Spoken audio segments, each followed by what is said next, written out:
kepada kalau kita nulis novel cinta kan kita bisa saja fokus hanya pada cerita dua orang itu aja, tidak tidak menceritakan yang lain gitu. Seperti ini saya novel 330 halaman ini hanya berkisar ya dua orang aja gitu, seorang sepasang kekasih yang kemudian menjadi suami istri, Adrian dan Andini. Tokoh lain bisa dibilang nggak ada gitu.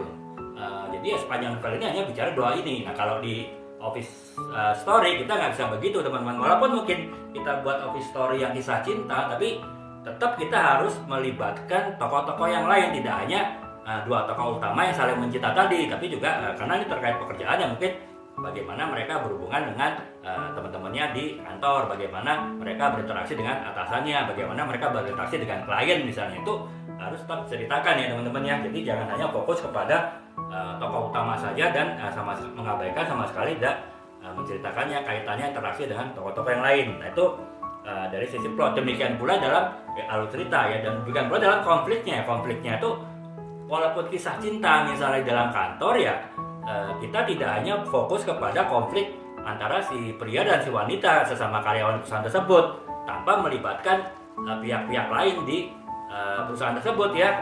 Kalau itu yang terjadi ya itu berarti kita tidak tulis sebuah office story, tapi kita tulis ya kisah roman cinta antara dua orang itu aja gitu.